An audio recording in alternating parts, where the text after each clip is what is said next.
All right, Shalom. I'd like to start off by giving all praises to Yahweh Ba'Shem Yahushai, Ba'Shem Rachah HaKodash. Double honors to the elder apostles and GMS who rule well, and also honor and salutation to those of you who are of the hopeful elect and are out there teaching the word of sincerity and truth. All right. So today I wanted to talk about a video that I saw from Shy Israelites Tried and Refined last night.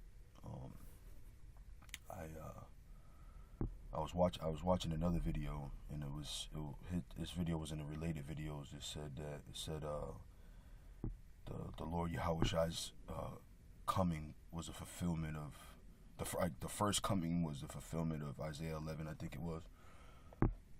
So I've been hearing that about it, and I haven't watched him as of late. I told myself I wasn't gonna watch him anymore, but I've been hearing about all those different things. So I said, let me click on this thing, see what the hell this nigga talking about.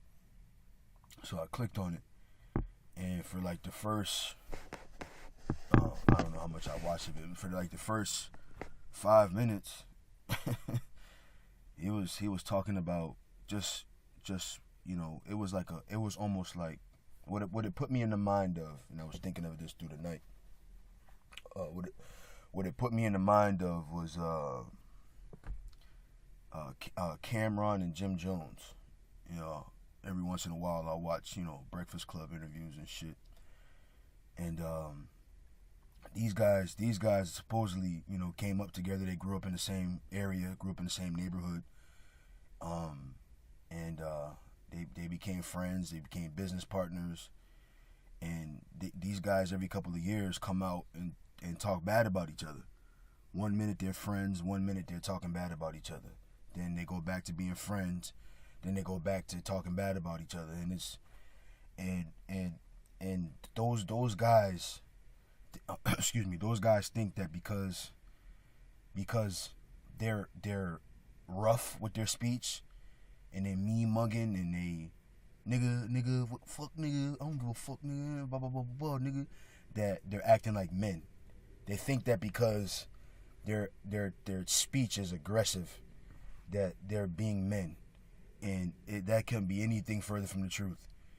Your manhood, or I guess manhood is a good word. Your manhood isn't based on how aggressive you are, or how loud you can speak, or how much you can mean mug, or or whatever. Your manhood is based on your character, your integrity, right? There are things. One thing about being around. My voice is starting to clear up. Forgive me if my voice is a little raspy.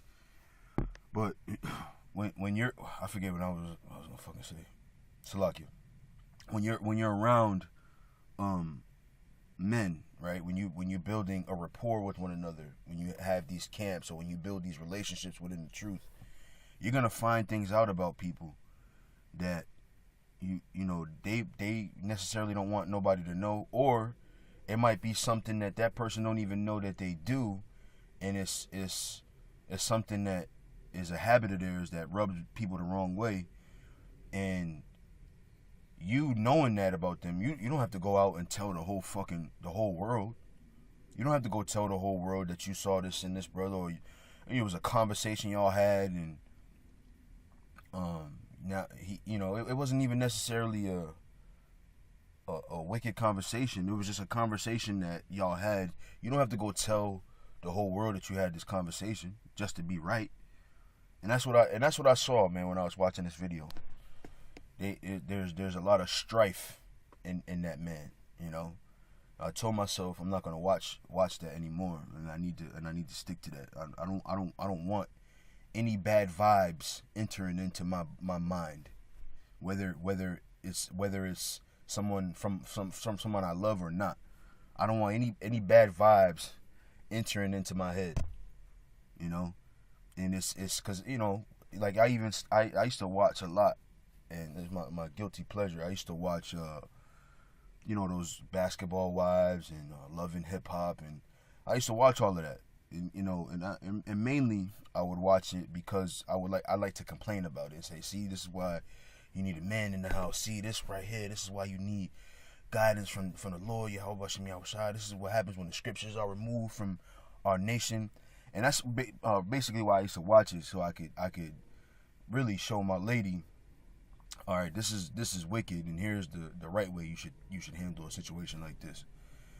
But I realized that I was getting addicted to this shit, and I was just watching it. I was like, you know what, I'm not watching this no more, and I haven't watched it in a couple years, and you know, I felt better about it. I felt like a female sitting up in there, you know, watching a show like that, you know. So like I said, I don't want any negative vibes, you know, coming into my mind, in my head. And Nazariah and that camp is the same way, man.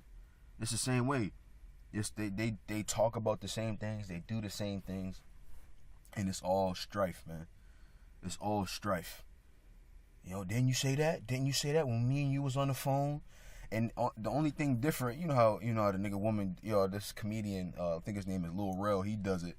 You know, they put they elbows close to they boobs, and then they push out their hands while they talking. That's the only thing that's missing. And if he had that, he would be the nigga woman. Then you when we was on the phone, you said this, and now you want to change it. When we was on the phone, you wasn't talking that shit. That's what it sounded like to me, man. A bunch of girls and sissies, and they think that because they got hair on their chest and balls and they speak aggressively that's manly. Y'all look like girls, man. Y'all look like girls. So I'm gonna hit these scriptures, and then I'll get away and get out of your hair. So this I said I wanted to start at one of these, but I can't remember which one. I think it's this one. Oops. And my laptop is about to die, so I want to make sure I get into all of these. I didn't want to ramble so much, but it happens from time to time. Let's do that. This is Philippians 1:15. It says, "Some indeed preach Hamashiach, even of envy and strife, and some also of goodwill.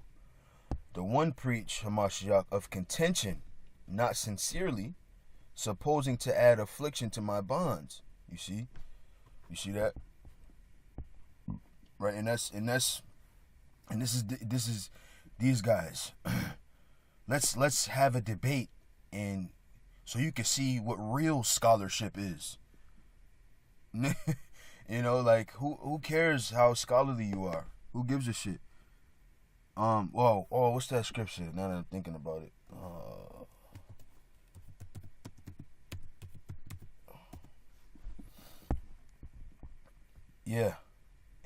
This is Ecclesiastes 12:12. It says, "And further, by these my son be admonished, of making many books, there is no end. And much study is a weariness of the flesh." So who cares if you're a scholar? Who gives a shit? Or let me show you what real scholarship is. You ain't no scholar. You a nigga from Chicago. You ain't no scholar. You know? So let's go back. I'll make sure I stay in character here. I just want to read these scriptures. It says this. It says, "The one preach Hamashiach of contention, not sincerely, supposing to add affliction to my bonds, but the other of love, knowing that I am set for the defense of the gospel." Okay? And Paul says something interesting here. "What then? Notwithstanding every way, whether in pretense or in truth, Hamashiach is preached, and I therein do rejoice, yea, and will rejoice." And that was heavy. I was reading that this morning. I was like, man, that's heavy, man. You know, he said either way, the Lord is being teached. You know, some you're gonna hear about the Lord one way or another. You know, so and we say this a lot, especially I've heard Elder Adama say it a lot, that you know, they out there, they teaching, they teaching about the Lord Yahushua, and you that's a win, you know. So let me go to this next scripture here. This is let's go to James.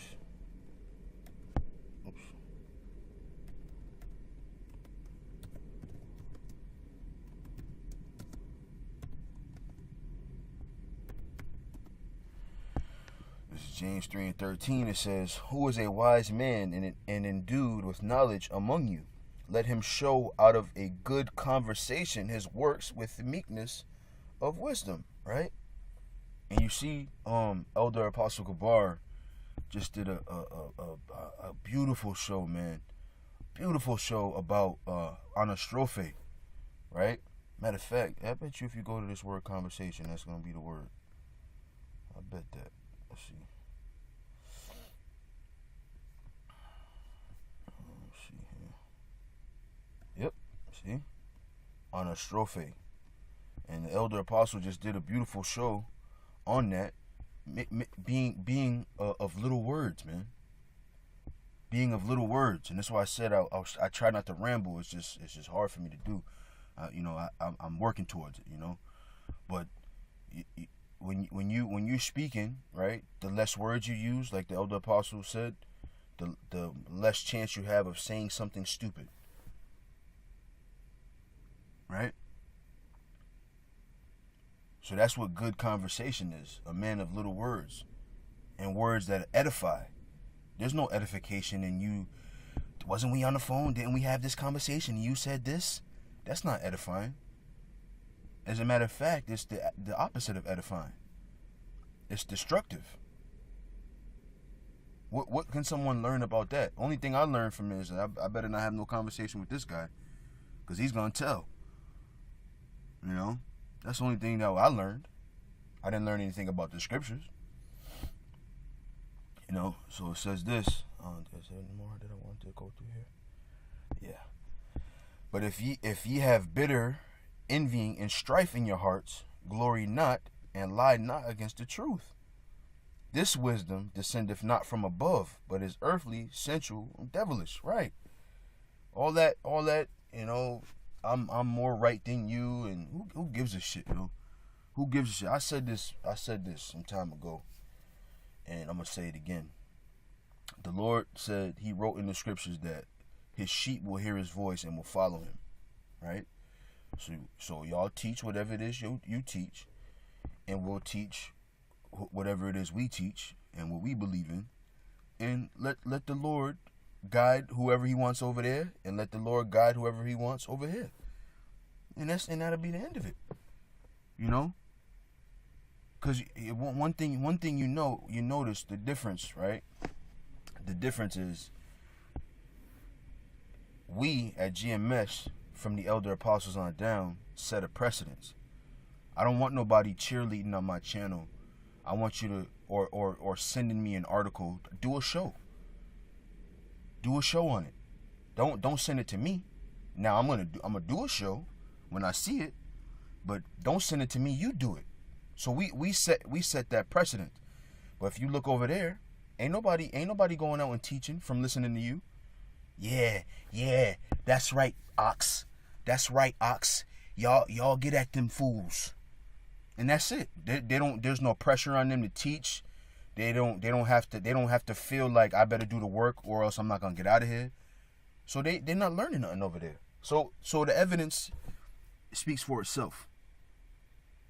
Okay? It says, this wisdom descendeth not from above, but is earthly, sensual, and devilish. For where envying and strife is, there is confusion in every evil work.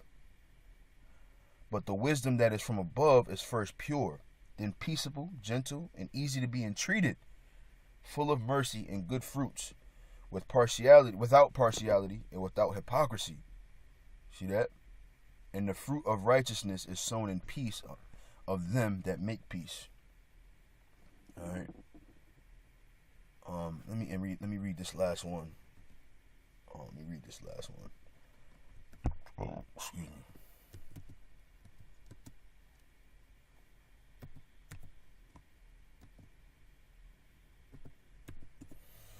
Proverbs 28 and 25. It says, He that is of a proud heart stirreth up strife, but he that putteth his trust in the Lord shall be made fat. Right?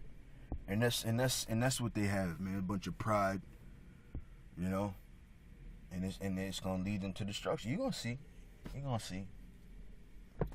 So that's it, man. That's all I had.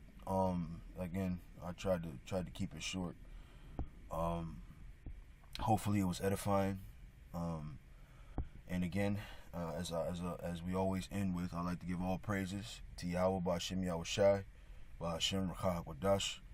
Double honors to the elder apostles, the GMS, who rule well, and also honor and salutation to those of you who are of the hopeful elect and are out there teaching the word in sincerity and truth. And with that, I say shalom.